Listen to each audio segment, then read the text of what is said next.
मेरा नाम विशाल है और मैं एक मल्टीनेशनल कंपनी में ब्रांच मैनेजर की जॉब करता हूँ। एक दिन मैं ऑफिस से घर जाने के लिए लेट हो गया था। सर्दी का मौसम होने के कारण रात भी बहुत जल्दी हो गई थी और ठंड भी बहुत बढ़ गई थी।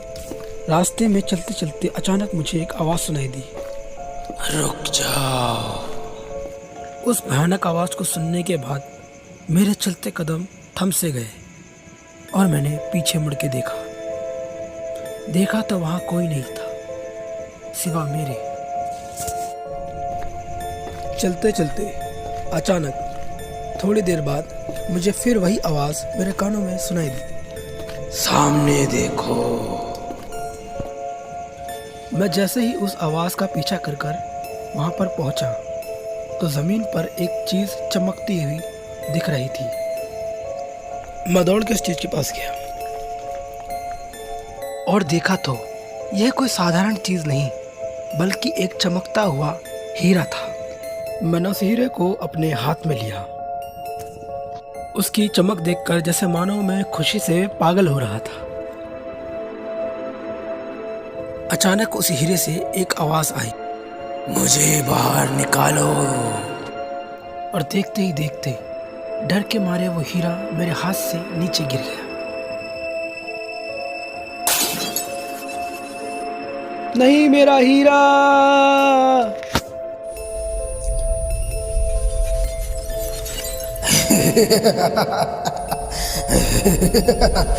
मैं आजाद हुआ।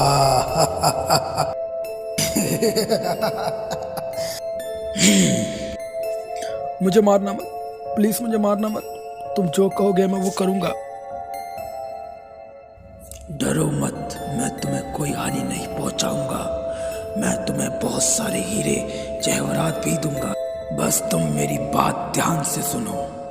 मैं जहां जाता हूं वहां मेरे पीछे आओ। फिर वह सिर हवा में उड़ा और जंगल की ओर चलने लगा। क्या यही वो जगह है जहाँ पे हीरे और जेवरात हैं जिसकी तुम बात कर रहे थे? हाँ, ये वही जगह है। मैं अभी तुम्हें तुम्हारे हीरे जेवरात के दर्शन कराता हूँ। उसने पल भर में अपनी शक्ति से जमीन पर एक गड्ढा कर दिया। आओ, आके अपने हीरे और जेवरात देख लो।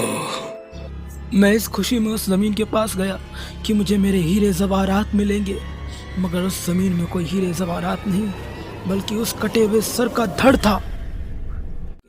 मेरे पैरों तले जमीन खिसक गई थी। मेरे सारे सपने चूर चूर हो गए थे और मुझे मेरे जिंदा लौटने की कोई उम्मीद नहीं थी। तुम्हें हीरे और जेवरात चाहिए थे ना?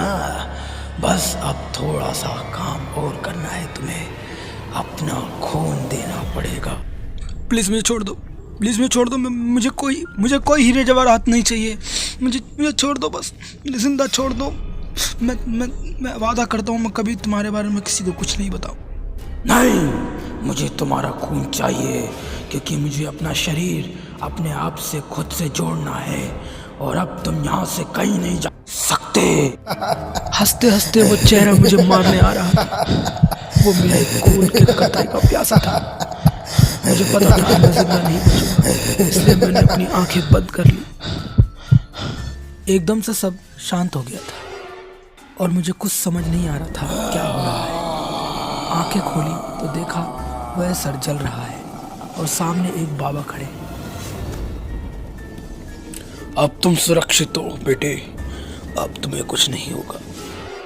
बाबा, आप कौन है और आप यहाँ कैसे पहुँचे मेरी मदद के लिए?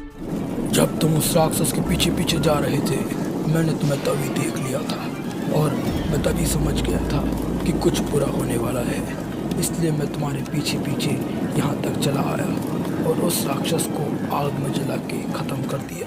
थोड़ी देर बाद बाबा ने उसका बचा हुआ शरीर आग में जला के भस्म कर दिया ताकि इससे भविष्य में कोई और हानि ना हो सके।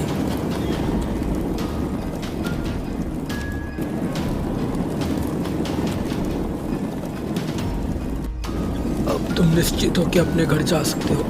अब तुमको कोई खतरा नहीं है।